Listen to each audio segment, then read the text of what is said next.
Vai aparecer. Tá ótimo. Eu vou fechar minha câmera para ficar melhor, tá bom? E qualquer coisa no final eu abro.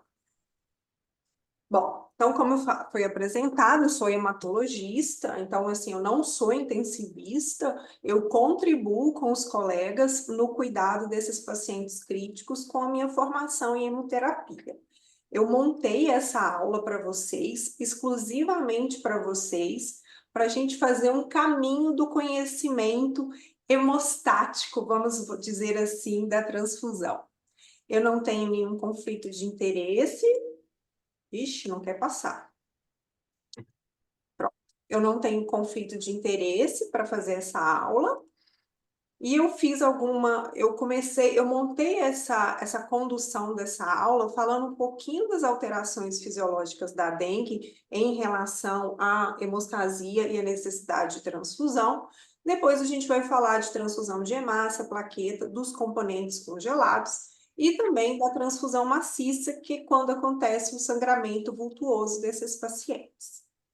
Então, primeira coisa que eu acho que é importante dizer, para a gente ter um crescimento do pensamento, isso é uma ilustração de um vaso sanguíneo e como as células elas são distribuídas numa circulação normal de uma paciente saudável, de um paciente sem anemia, sem alterações hematológicas, né?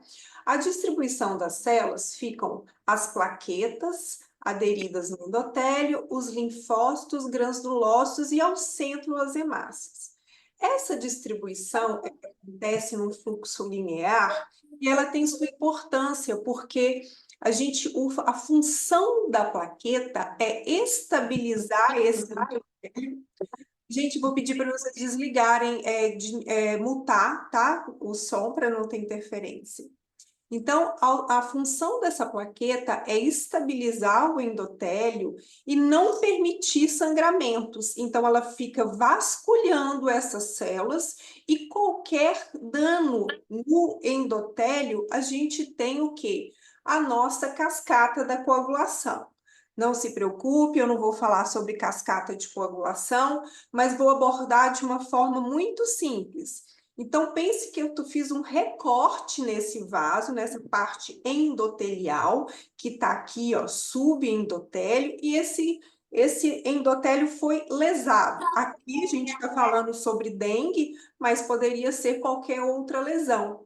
E como as plaquetas ficam aderidas a esse endotélio, elas são as primeiras, né, fazer o quê? A agregação plaquetária, para fazer hemostasia primária, fase celular da hemostasia, como queira chamar.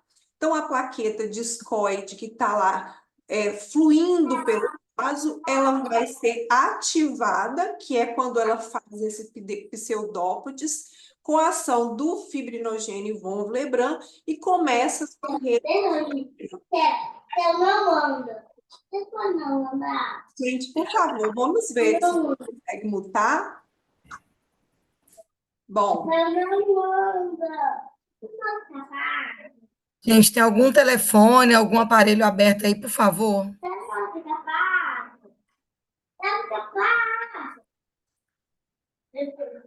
Bom, então vou continuar. E aí, então, a gente começa a fazer essa hemostasia. Então, a plaqueta está aderida ao vaso, ela ativa, depois que ela ativa, a função dela de agregação plaquetária aconteceu.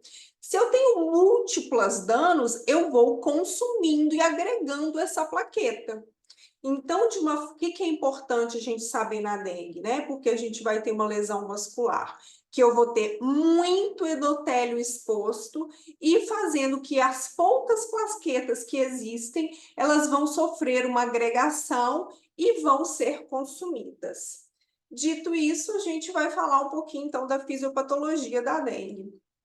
Primeira coisa que eu acho que é muito importante é a gente falar da lesão vascular, porque muitos dos pacientes graves, eles fazem uma insuficiência vascular e um extravassamento de líquido. Essa lesão vascular, ela ocorre de diversas formas. Uma é a lesão direta do vírus dentro do endotélio vascular, causando apoptose. e liberação de várias interleucinas e afinitoxinas que vão fazer uma vasodilatação, além da ativação do complemento. E outra forma de fazer essa vasodilatação é a ativação dos mastócitos, que são células de defesa, que esses grânulos de mastócito, ele liberam substâncias vasodilatadoras que contribuem com essa dilatação e lesão vascular. Então, eu tenho um endotélio inflamado, lesado, expondo aquele colágeno que fica debaixo das células e ativando a minha cascata da coagulação. E aí, para completar, a gente tem a plaquetopenia, que é a mais famosa das alterações hematológicas. E a primeira coisa que eu quis mostrar para vocês, essa é uma imagem de um mielograma que eu fiz de um paciente com dengue, no qual a gente tinha mastócito, a gente tinha várias alterações inflamatórias e tinha uma queda expressiva do número de megacariócito, que é a célula precursora da plaqueta, e esse megacariócito é desse paciente. Ele é um megacariócito com displasia de núcleo, ou seja, ele está pequeno, hipolobado, e a plaqueta é um fragmento desse citoplasma, e a gente não vê essa plaqueta sendo desprendida. Então, a gente não vê uma produção plaquetária evidente, né? Isso porque há uma redução dentro da medula desses megacariócitos. E das poucas plaquetas que saem na circulação, há uma destruição periférica por anticorpos antiplaquetas que foram induzidos pelo antígeno do vírus. Funciona como se fosse uma púrpura imune secundária ao secundário antígeno viral. E, além disso, a gente tem aquele consumo plaquetário causado pelo dano do endotélio. Então, eu tenho menos produção, ele é destruído por anticorpos e as poucas plaquetas que tem, elas ainda estão o quê? Sendo consumidas, são sendo agregadas e a gente tem um clearance muito mais rápido do que o normal. Então, esse é um fator que leva as plaquetas caírem e o quadro clínico presente em quase 80% dos pacientes com dengue. E a gente tem a coagulopatia da dengue, né? Então, a gente tem redução de alguns fatores de coagulação, porque o vírus atua diretamente no fígado, em algumas circunstâncias, levando a insuficiência hepática grave, com necessidade de fazer transplante. E a gente tem também uma fibrinólise. O que é a fibrinólise? A fibrinólise, ela faz a parte, teoricamente falando, a parte final da coagulação. O coágulo, a gente tem a hemostasia primária, que é aquela que eu mostrei com a plaqueta, a gente tem a secundária ou plasmática, ou a fase de geração de trombina, que é fortalecer aquele coágulo, e a gente tem a fibrinólise, que é como se fosse uma lixinha que fosse lixando aquele coágulo para que voltasse a circulação naquele endotélio. Então, quando eu tenho um aumento de fibrinólise, eu desgasto o meu coágulo mais rápido e volto a sangrar, né? E eu tenho um consumo de fibrinogênio e de outros fatores de coagulação. Então, os exames de coagulação, tanto a atividade protrombina, o tempo de atividade o TTPA e o TP, atividade de trombina, eles vão estar alargados e que dificulta mais ainda essa coagulação. Bom, então, dito isso, a gente tem que pensar em transfusão em alguns pacientes. E antes de transfundir, é importante a gente sempre fazer algumas perguntas, não apenas no contexto da dengue, mas mais importante ainda no contexto da dengue. Se eu estiver querendo transfundir um concentrado de hemácia, eu sempre tenho que pensar se esse paciente está sangrando ou ele é só uma anemia do doente crítico, pacientes do CTI com aquelas rotinas de laboratório inflamado, é esperado, né, um percentual importante que vai necessitar de transfusão. Então, o paciente da dengue, se ele não estiver sangrando, não é esperado que ele transfunda hemácia. Até pelo contrário, a gente vai ter uma fase que o hematócrito se eleva e é um sinal de perda de volume para o terceiro espaço, né? Mas você tem que pensar nessa pergunta. O mais importante, que eu não vejo os colegas fazendo esse exercício, é quando eles vão fazer transfusão de plaqueta. Primeiro motivo, qual é a causa da minha plaquetopenia? Aqui a gente está numa aula em contexto de dengue, mas, por exemplo, se for um paciente hematológico, eu estou hoje com um paciente com mielofibrose, com anemia hemolítica autoimune e uma falência medular com dengue. Então, será que essa plaqueta está caindo só por conta realmente da dengue ou eu tenho uma outra causa? Esse paciente está sangrando.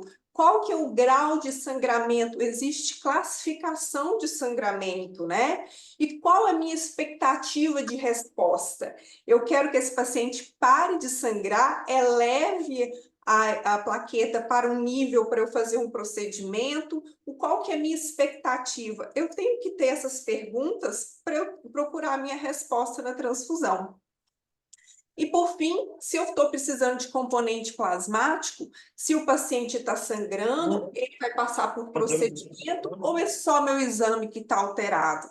Os exames de coagulação, em especial dos pacientes em CTI, que muitas vezes coletam aquele sangue da própria PIA, é a causa de erro laboratorial muito grande. Então, a gente tem que fazer essas perguntas para a gente poder seguir com as orientações de transfusão, né?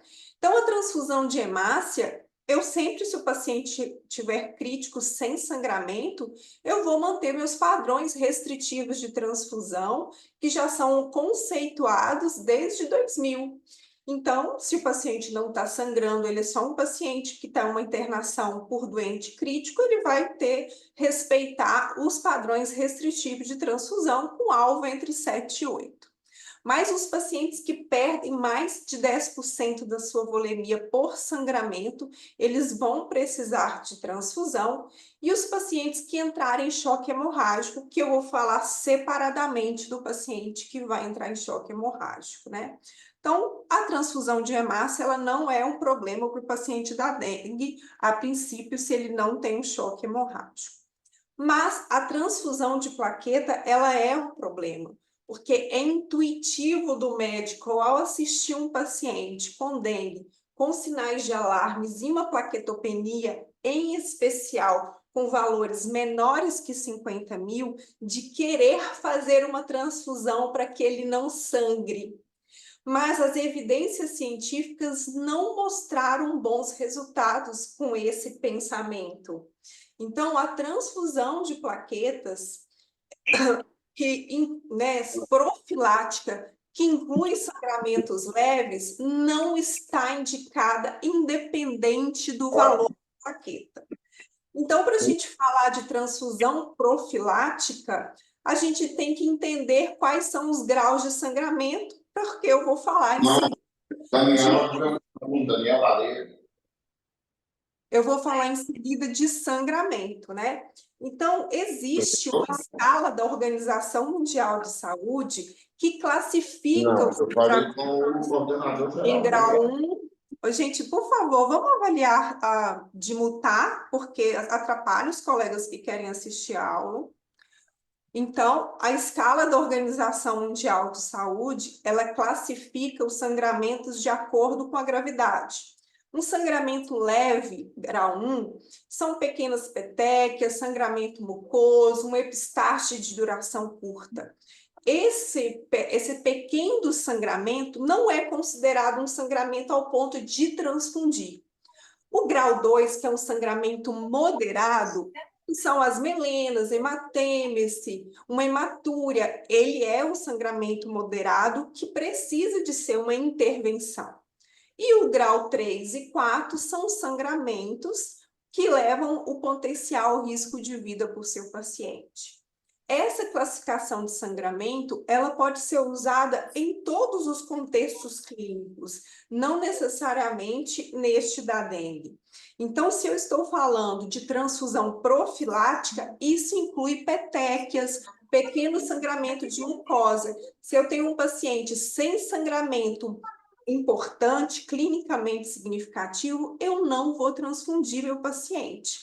E aí eu vou mostrar algumas evidências científicas aqui na aula e no blog, que eu coloquei o link no chat e a gente vai mandar para vocês. Tem outras referências bibliográficas que mostram que transfusão profilática de plaqueta ou em sangramento menor só levou em eventos adversos ao paciente e não a benefício.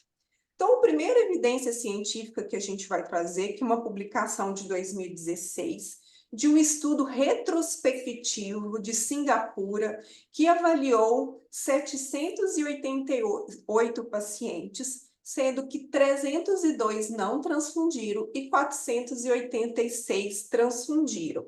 Eram todos adultos com menos de 20 mil plaquetas. E o que o estudo mostrou? Ele mostrou que não houve diferença entre prevenção e sangramento maior no grupo que transfundiu e não transfundiu. Além disso, ele mostrou também que os eventos adversos relacionados à transfusão foram maiores e significativos no braço da transfusão, e esses pacientes tiveram uma recuperação plaquetária mais lenta do que o grupo que não transfundiu. E com isso, culminou em mais tempo de internação hospitalar. Então, com um estudo retrospectivo em adultos, mostrou que a transfusão profilática de plaqueta, mesmo valores menores que 20 mil, não foi eficaz na prevenção de sangramento dos pacientes com dengue, aumentar o evento adverso, diminuir, lentificar a recuperação plaquetária, e esses pacientes ficaram mais tempos internados. Então, por esse artigo, eles não recomendam também fazer transfusão profilática. E aí eu trouxe para você um outro estudo, que ele é do Paquistão, publicado em 2013, no qual o objetivo, o endpoint desse trabalho foi avaliar qual que era a eficácia transfusional, ou seja, quanto de incremento transfusional eu teria com a transfusão de plaqueta em pacientes adultos com menos de 20 mil plaquetas com dengue. E os endpoints secundários eram avaliar eventos adversos e prevenção de sangramento e tempo menor de sangramento, encurtamento do sangramento. Então, foi envolvido, era um trial aberto, de um único serviço, que ele envolveu 87 pacientes e 43 receberam transfusões. Gente, por favor, vamos olhar o áudio. E o que esse estudo mostrou? Mostrou que ele calculava o CCI, que é o índice correto do cálculo transfusional, com 1 hora. E ele mostrou que 50% dos pacientes que transfundiram até tiveram um CCI adequado, ou seja, tiveram incremento. Mas não houve aumento de sangramento maior e nem diminuição do sangramento no grupo que transfundiu. E o único óbito que teve nesse trial foi de um evento adverso grave, que foi uma trale. Então, mesmo num estudo prospectivo, que tem um N menor, ele mostrou que mesmo nos pacientes que respondem, aumentam, o incremento plaquetário, ele não conseguiu prevenir sangramento, o sangramento do grupo foram iguais, ou seja, ele não preveniu sangramento maior, e ainda um evento adverso grave com óbito aconteceu no grupo de transfusão. Então, por isso que a gente fala, não transfunda o paciente profilaticamente, você vai agregar evento adverso e não vai ter benefício em termos de prevenção de sangramento. E por isso que o manual da dengue, do Ministério da Saúde, ele só fala o seguinte, que a transfusão de pacientes com sangramento plaquetopênico depois de corrigir os fatores de coagulação, porque a minha transfusão de plaqueta, ela não é eficaz. E aí eu preciso de dar outros subsídios para que esse coágulo seja realmente formado, porque eu tenho também uma coagulopatia induzida pela dengue. Então, o que é a recomendação? É que você conserte, né? Você conserte os outros fatores da hemostasia para que ajude mesmo esse trombo a ser feito.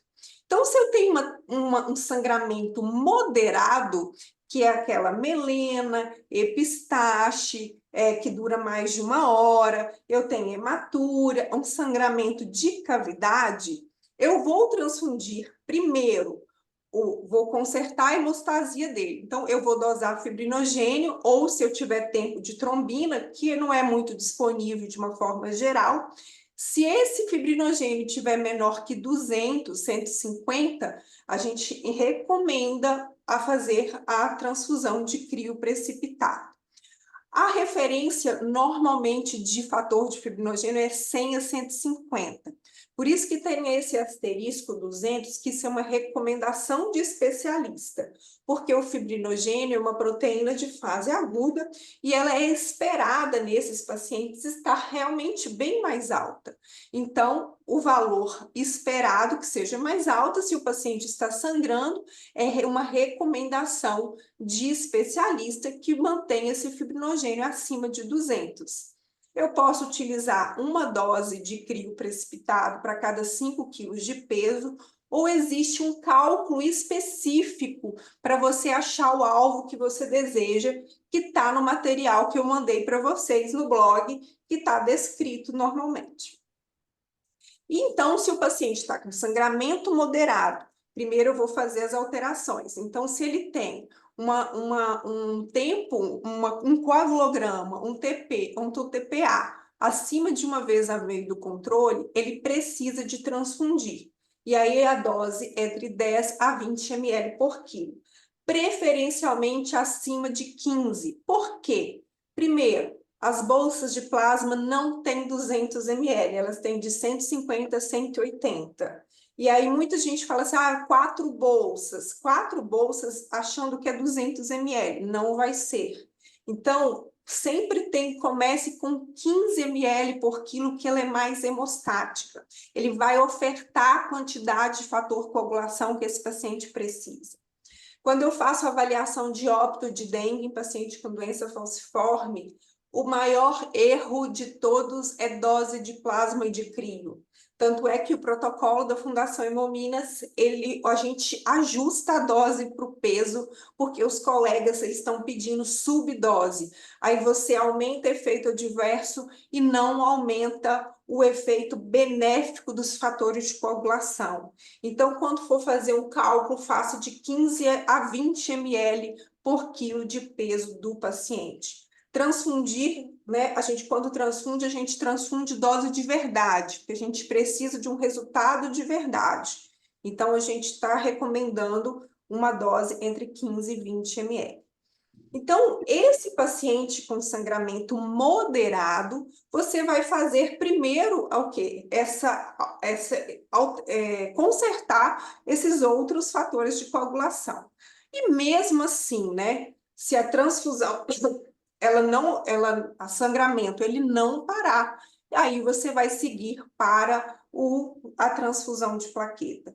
Mas o que é muito importante falar, antes da gente falar da transfusão de plaqueta, é que a transfusão sem sangramento de plasma e crio precipitado, só para correção de exames laboratoriais, não possui benefício clínico, nem no paciente na dengue e nem nenhum outro paciente. Se você está com um paciente sem sangramento, com critérios de instabilidade, com critérios de atenção, de warning, você deve o quê? Estimular que ele produza os fatores de coagulação. Então, por isso que você vai dar vitamina K para esse paciente e vai observar.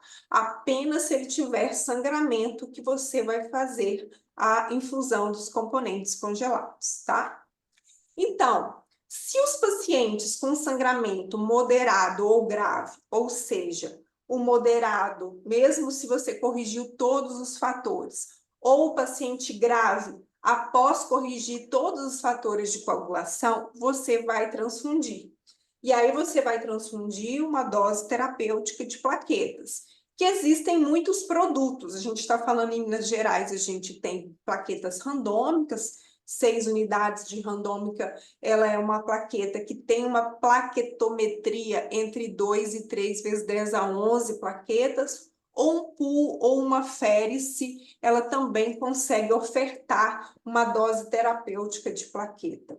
E a dose pediátrica, ela pode ser usada uma unidade por quilo de peso, cada 7 a 10 quilos de peso, nas crianças, ou se for fazer plaqueta, féris ou pool, de 5 a 10 ml, respeitando a dose máxima de um adulto, que é mais ou menos uma unidade, né? Uma criança de 30 quilos, 40 quilos, ela já usa uma dose de adulto. Então, a transfusão de pacientes com sangramento que estão plaquetopênicos são os moderados que não, após fazer a correta a transfusão dos componentes congelados, não parou de sangrar, e os pacientes com sangramento grau 3 e 4, que são sangramentos com risco de vida, depois, junto, né, no caso da transfusão dos componentes congelados. Bom, dito isso, o paciente, se eu tenho um sangramento tão importante que eu tive uma perda volêmica, eu estou diante de um paciente com choque hemorrágico. E aí, muitas vezes, eu tenho um paciente com choque hemorrágico e com uma falência hepática.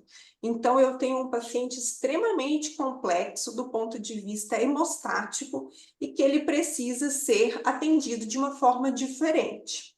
Bom, se você está num hospital que você tem equipamentos de viscoelásticos, né, de point of care, de coagulação, que é o TEG e o ROTEM, ele é extremamente bem indicado. Esses equipamentos, eles fazem um registro gráfico do coágulo. São equipamentos como se fosse uma batedeira, que você coloca reagentes, que ele vai formar um coágulo e vai registrar no software. Então, você consegue ver na parte inicial, né, a parte da coagulação e a parte final da fibrinólise. A depender do reagente que você utilizou, você vai, nos seus gráficos, você vai saber se você precisa de fibrinogênio, plaquetas, plasma, ou você precisa de dar uma astranexam.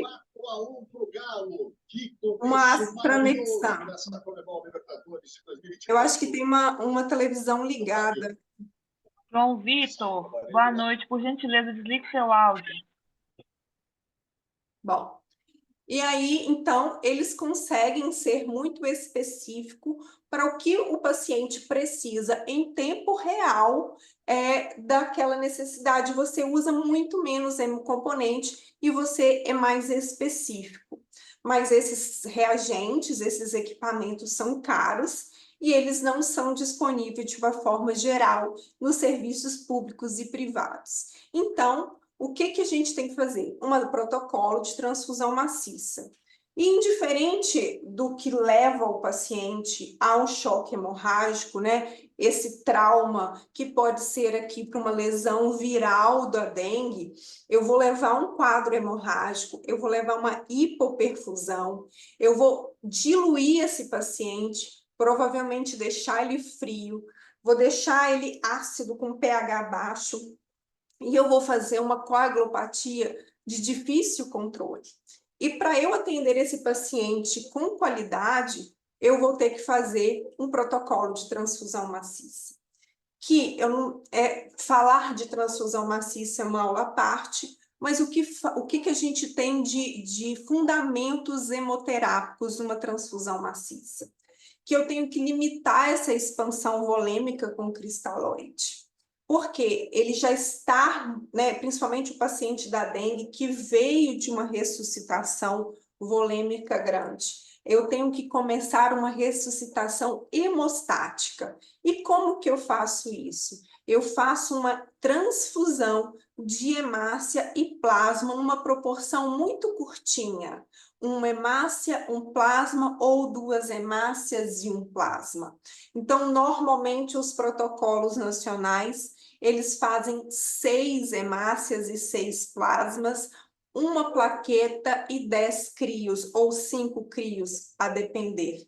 Então, eu faço uma reconstituição de um sangue, vamos dizer, uma reconstituição de um sangue total, para eu quê? Eu ofertar, né?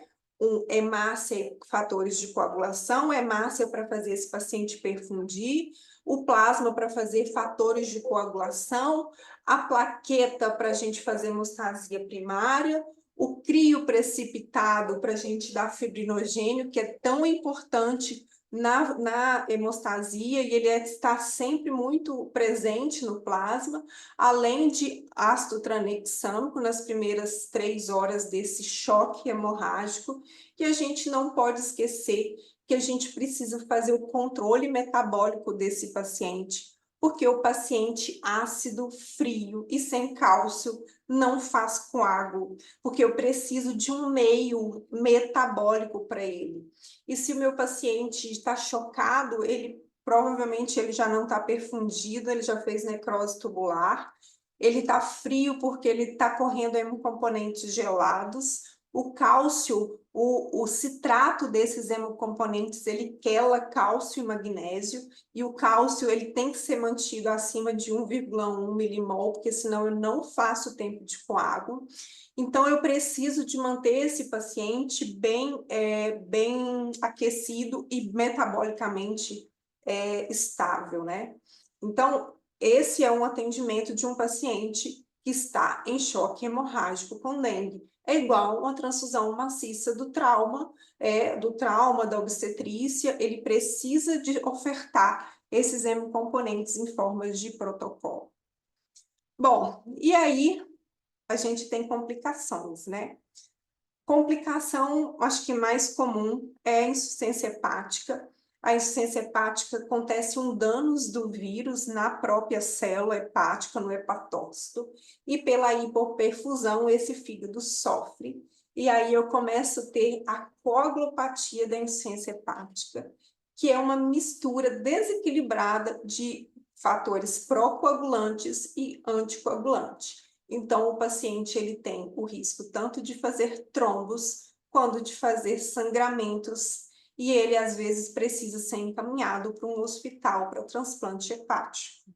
Então, essa é um grande desafio. Além das outras complicações infecciosas do paciente crítico e tudo mais.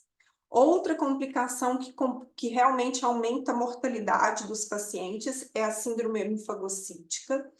A síndrome hemofagocítica é uma entidade muito grave, no qual os macrófagos eles são ativados e eles começam a fagocitar o próprio corpo, as hemácias, patócitos. E a gente tem um H-score, que a gente faz uma avaliação. Esses pacientes evoluem com citopenias, febre, aumento de transaminase, fibrinogênios acima de, queda importante do fibrinogênio, aumento do triglicérides, aumento da ferritina, e esses pacientes eles precisam ter o suporte, porque a dengue não tem nenhum tratamento específico, mas muitas vezes a gente tem que fazer corticoides e imunoglobulinas para que esse paciente saia vivo. Então, a gente está com uma anemia de Black-Van Diamond com hemofagocítica, e é um desafio fazer esse tratamento desses pacientes com dengue. E a terceira complicação que é de alta mortalidade são os pacientes com doença falciforme. A doença falciforme é uma doença inflamatória que já tem muita lesão vascular pelas células, né, pelas hemácias falciformes. Então, esses pacientes, eles evoluem com uma gravidade surpreendente. E não tem muito estabelecido na literatura um suporte especial para esse paciente. No manual da saúde, né, no manual da dengue do Ministério da Saúde, eles recomendam que esses pacientes sejam sempre internados, né? E sempre me perguntam, Samila, tem um protocolo transfusional específico para doente falciforme? Para dengue? Não. Mas se eles fazem, por exemplo, uma falência hepática, ou uma colestase, ou fica gravemente enfermo, acidótico, você tem um padrão de hemoglobina S que tem que ser mantido menor que 20. Então, por exemplo, a gente está com um paciente SC no Hospital das Clínicas, que foi encaminhado para lá por causa de um transplante hepático, e o único suporte que a gente fez para ela foi transfusão simples e de troca, para que ela chegasse com hemoglobina S menor que 20. Depois que ela chegou a 16, a gente não fez mais nada, ela não precisou de transfusão, ela não foi para o transplante, não teve critério, e ela está se refazendo. Então, mas tenha muita atenção, eles morrem muito, é uma mortalidade muito alta nesse grupo de pacientes, então fique muito atento nesses grupos de pacientes, nessas complicações, tá? Então, resumindo a aula, né, a insuficiência vascular, o extravasamento de líquido por terceiro espaço são as principais causas de gravidade e óbito dos pacientes com dengue, e eles devem ser rigorosamente ressuscitados, né?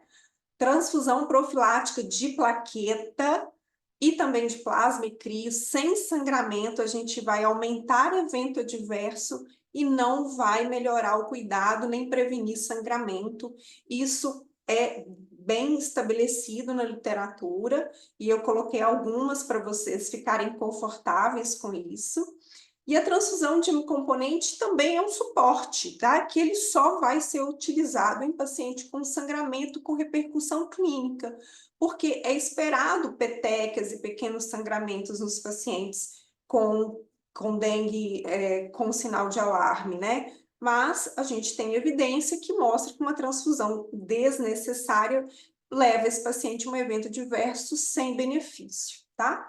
Então, eu fiz uma aula relativamente curta, porque eu deixei o espaço para a gente poder falar, e essa aula eu fiz um material, né? Ele tem um material científico, eu fiz um texto com todas essas explicações da aula em forma de textos, e tem todas as referências bibliográficas, tá no link do chat, e eu coloquei eritro.com.br, blog, você consegue também acessar e pode divulgar, né? Ele foi feito para vocês terem esse conteúdo, e eu agora me coloco à disposição para responder perguntas e dúvidas ou algum caso que vocês queiram.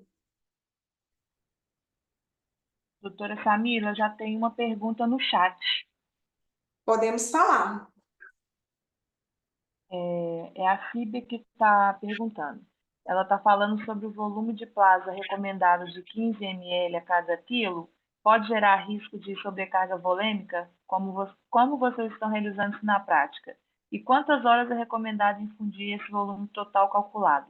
A coleta de exames de controle ocorre de rotina após o término da transfusão ou no dia seguinte? Tá. Ótima pergunta. Desculpa, quem é o nome da pessoa para eu responder? Fíbia. Fíbia, olha só, é sempre um desafio muito grande fazer a dose terapêutica de plasma.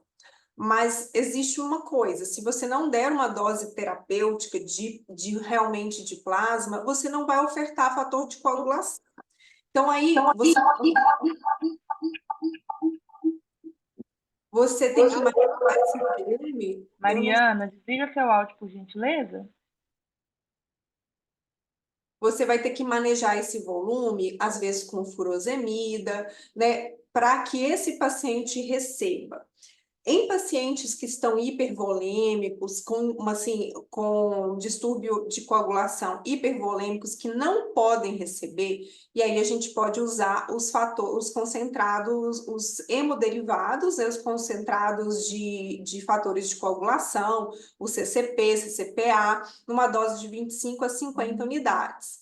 Então, nos pacientes que não conseguem receber volume, principalmente por uma questão de volume respiratório, você pode fazer uso dos fatores de coagulação. A outra pergunta é dos exames, né? Tá. Bom, exames. Normalmente o CTI ele tem a sua rotina, né? Ele vai fazer os exames e avaliar. Se você decidiu, por exemplo, fazer uma transfusão de plaqueta, porque o seu paciente está sangrando, a resposta terapêutica que você vai ter é o paciente parar de sangrar. Se você está fazendo uma transfusão de plaqueta no seu paciente, porque você tem que colocar um catéter de diálise e você precisa fazer com que ele eleve o valor de uma plaqueta até 50 mil, você deve fazer o cálculo do incremento, que é conceituado, com 1 hora após o fim da infusão da plaqueta. Então, a sua pergunta sobre os exames, ela depende do que você está procurando com a transfusão. Se seu paciente está em choque hemorrágico, você vai ter que avaliar o seu paciente na condução do choque, né? Se você não tem, por exemplo, um ROTEM ou um TEG, você vai fazer exames laboratoriais durante o choque, no fim do choque. Então, a resposta sobre os exames depende do momento do paciente. Se você está com um paciente, por exemplo, com uma dengue moderada, com uma plaquetopenia de 5 mil, vou deixar o valor bem baixo, e que você tinha um sangramento, uma melena, você ofertou os fatores de coagulação e você quer avaliar se seu paciente, se ele parou de sangrar e quer avaliar ele. Então, você pode avaliar 1 hora, 2 horas, 4 horas. Se o seu paciente não parou de sangrar, você tem que avaliar em seguida para ver qual o próximo passo que você vai dar. Se você ofertou o fibrinogênio que você gostaria, se você ofertou o fator de coagulação que você gostaria. E lembrando que os exames de coagulação, eles têm que ser muito bem coletados, ele tem que ser punção venosa, não pode bater, e ele tem que ir direitinho naquela marquinha do citrato, porque se você colocar menos, você anticoagula ele. Então, os exames, eles dependem muito do seu objetivo. Respondi tudo? Sim, sim. Acho que é isso mesmo, assim, cada caso depende muito, mas realmente essa questão do volume é um desafio. Aí quando eles fazem os cálculos e falam assim, nossa, como que eu vou infundir esse plasma todo, né? Aí o que, por exemplo, Então, às vezes 15 ml vão dar lá 10 bolsas. Então, aí você faz 5, faz uma furosemida e faz mais 5, aham. tá? Mas tá fazendo uma sequência mesmo, né? Porque às vezes o pessoal chega a prescrever aqui então eu vou diluir essa dose que eu calculei em 20 horas, tipo assim, naquele plantão, entendeu? Não, mas é porque você só vai fazer a transfusão de plasma se você tiver um paciente sangrando. Se você tiver um paciente sangrando, você não pode fazer ele num plantão. Você tem que infundir. Porque Em sequência, até porque ele tá em choque, né? Assim, a gente imagina, né? exato. Então, assim, então você tem que fazer, né, se ele tem indicação de transfundir plasma, é porque ele está sangrando, você tem que agir, né? Então, agora, existe pacientes em CTI que estão hipervolêmicos, que o rim já foi embora, que não tem condição de fazer diálise, está ventilando super mal, e aí acho mesmo que os concentrados de fatores de coagulação, com 4 fatores, eles são interessantes, sim.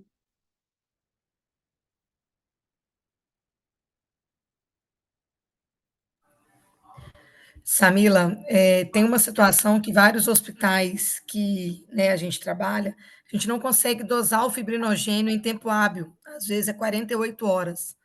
Nessas situações, é recomendado fazer com o paciente sangrando sem essa dosagem? Aí a gente não faz ciência, tá, Andrômeda? Toda vez que eu faço aula de transfusão maciça em específico, que a gente tem que manter o fibrinogênio acima de 150, ou outra condição clínica, isso é um problema. E eu vou É, responder sempre a mesma coisa.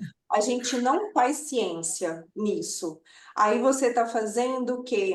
Tudo no escuro. Mas se eu tivesse uma condição de um paciente, né, com um choque hemorrágico ou um paciente com dengue sangrando, eu faria empírico sim, porque a gente sabe que o fibrinogênio ele tem uma importância nessa agregação plaquetária e eu tenho uma fibrinólise, eu tenho um fígado que não está produzindo bem, então é muito possível que a gente tenha, sim, um fibrinogênio menor que 150, e como eu disse, alguns autores, né, é uma opinião de especialista, acha que devia manter acima de 200, porque é uma proteína de fase aguda. Então, faria sim, mas toda vez eu acho que a gente tem que conseguir fazer teste de fibrinogênio em 30 minutos, sabe? A gente tem que estruturar os serviços que tem CTI para isso. Olha, na aula eu fui audaciosa e coloquei tag Rotem, né?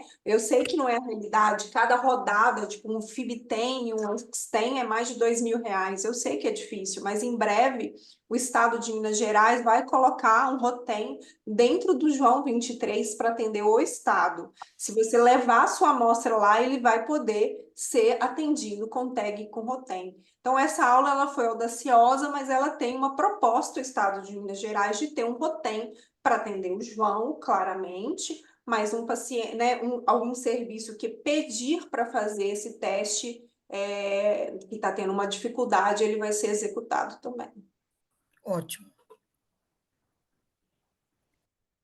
Tem uma outra pergunta aqui também, da Luzia, que no protocolo coloca observação para pacientes com RAS e uso de anticoagulante. Mudaria algo na indicação profilática de plaquetas? Não, o que que fala tanto anticoagulante, antiagregante, plaquetário e eu acho que, né, varfarina. O que que o protocolo fala, né? Esse alvo de 30.000 plaquetas é muito o que a gente usa para quando a gente tem paciente. A hematologia, ela é muito mais corajosa com as plaquetas baixas. Eu que tenho um ambulatório de falência medular de aplasia, eu tenho o paciente que vive com 4.000 plaquetas sem transfundir. Então, os pacientes com 30.000 plaquetas acima disso, eles podem já fazer profilaxia de heparina, pode fazer medidas profiláticas, acima de 50.000 terapêuticas, né? Então, o que que o protocolo fala, em linhas gerais? Se você está com um anticoagulante ou um antiagregante que realmente precisa de se ficar, se menor que 50.000, ele fica internado com anticoagulante com até 30.000. E se ele precisar de... E aí ele observa, se ele cair disso, ele suspende. Se sangramento, a gente transfunde. Por exemplo, o antiagregante plaquetário, ele tem... As plaquetas vivem de 7 a 10 dias. A depender do tempo que você usou o antiagregante plaquetário, ele vai fazer a sua ação também na plaqueta, sabe?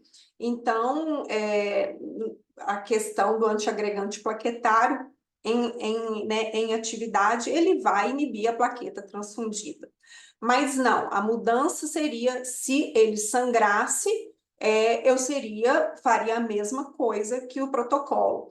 Porque a questão da plaqueta, ela não é muito funcionante. Então, eu sempre preciso organizar todo o restante do sistema da coagulação para dar plaqueta.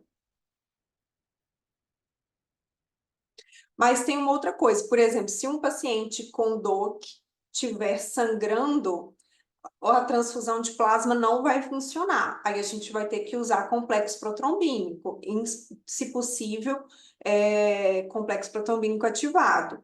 Então, acho que isso eu mudaria. Se o paciente com DOAC, por exemplo, uma rivaroxabana, que já chegou com sangramento moderado ou grave, eu não daria plasma porque eu sei que não funciona. Eu mudaria para o complexo protrombínico nesse tipo de paciente.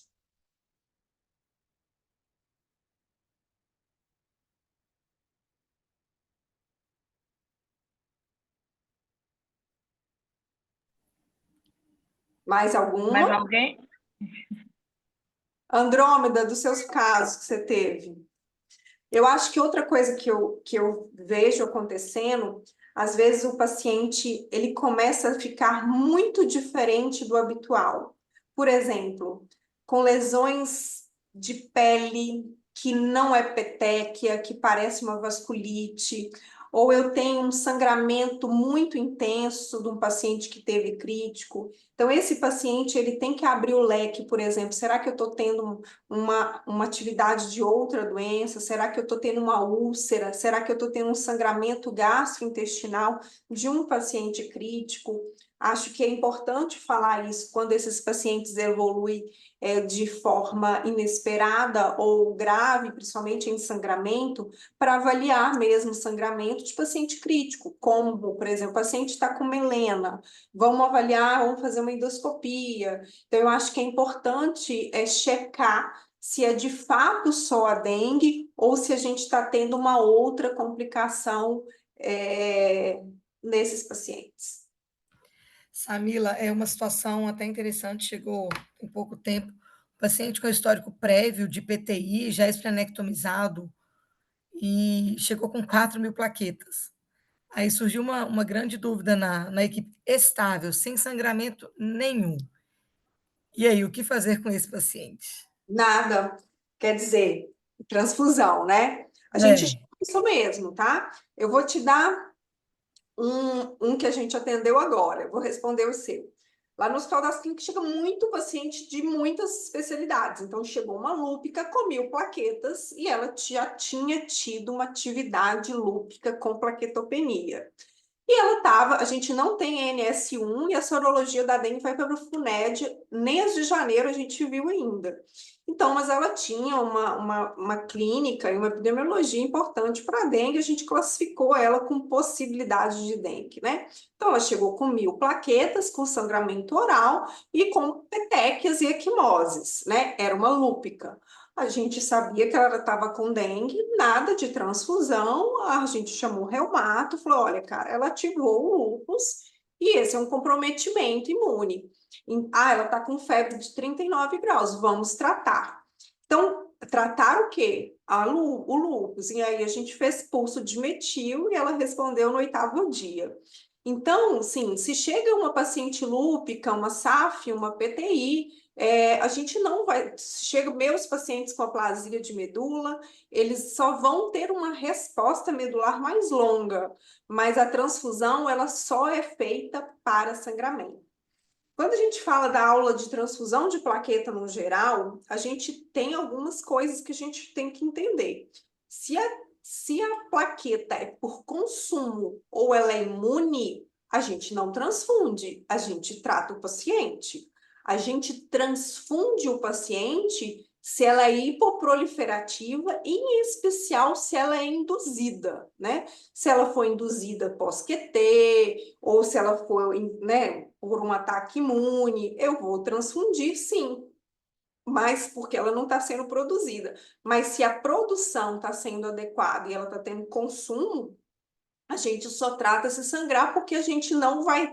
O nosso resultado esperado de elevar a plaqueta para prevenir sangramento, a gente não vai ser bem sucedido.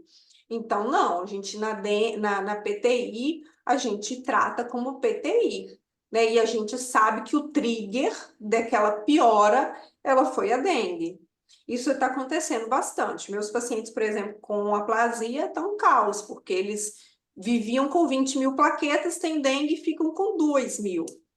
Petequia, sangramento, ficam internados e eles transfundem só realmente se sangrar. Por quê, é o que a gente? gente fez, o paciente respondeu fantasticamente. Porque o trigger foi inflamatório, né?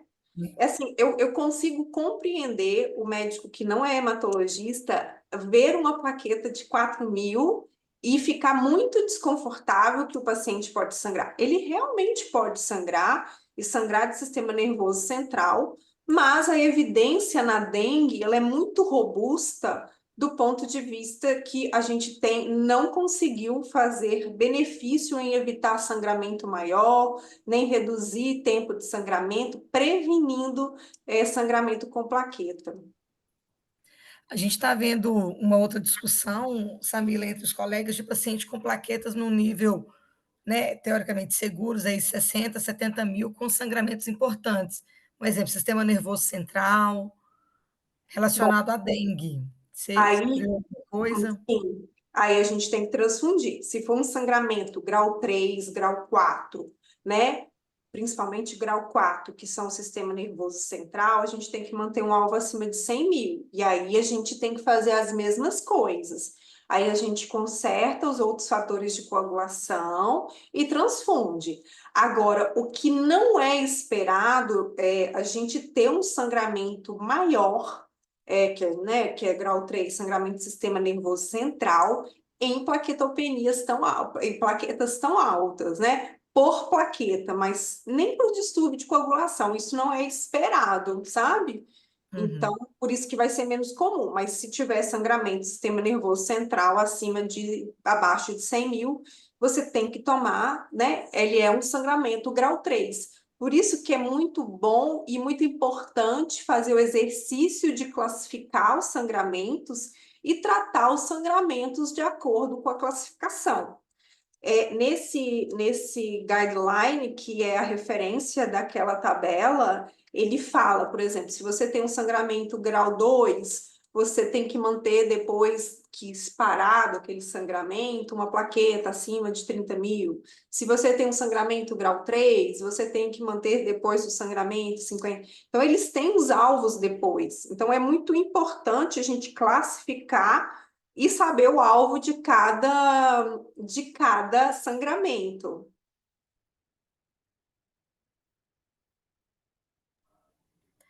Nós temos uma outra pergunta.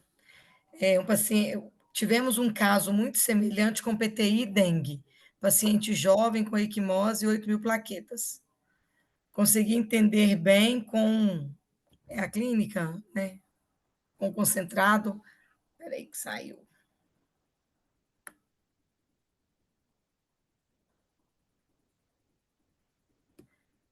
De transfusão de plaqueta, mas nesses casos você indicaria a internação para monitoramento? A internação, sim, a transfusão de plaqueta, não. PTI, a gente não trata com transfusão, a gente trata com tratamento anti-imunossupressor, mas a internação, sim. A gente mantém internado até 30 mil plaquetas. E ao contrário, um paciente rígido teria algum valor de plaqueta seguro para indicar a internação e monitoramento desses pacientes? Paciente rígido, só uma plaquetometria de 15 mil. Mas aí ele é classificado como sinal de alerta, né? Ele entra por outras classificações de internação. É só pela plaqueta, não. Isolada, não. Mas se ele está tendo uma plaqueta de 15 mil, ótimo, é assim? Uai, estranho. Acho que tem que talvez internar para investigar se não tem outra coisa. Porque não é Associado, esperado. né? Não é esperado, né? Ter um paciente ótimo, rígido, só com a plaqueta de 15 mil, não vejo esse paciente, mas eu internaria e observaria, sim, porque não é esperado. Nossa, essa discussão vem o tempo todo. Quando dar alta, a partir de qual nível de plaqueta dar alta, quando internar, né? Tá? Então, assim, o que que a gente, muito do expertise que a gente tem na PTI, tá? A gente dá alta acima de 30 mil plaquetas. Esse é o valor que a gente dá alta. E eu entendo que a internação, ela deve ser baseada nesse nível também, que é um nível que já tem uma segurança pelo menos na PTI, que é muito próximo, né? Porque esse dado, em termos de literatura, não tem. Então, tudo tem um empirismo. Então, se a gente for olhar em termos de PTI, pelo menos na literatura, e eu li muita coisa de dengue, eu não vi nada sobre quando internar ou não. Mas eu acho que 30 mil, menos de 30 mil eu internaria, e mais de 30 mil, né? O paciente evoluindo bem, eu daria alta. Então, ótimo, muito bom, muito boa aula. Alguma outro questionamento? Não temos mais perguntas no chat. Doutora Samila, muito obrigado pela disponibilidade, uma aula muito boa. Nada, as ordens. Eu vou finalizar aqui a gravação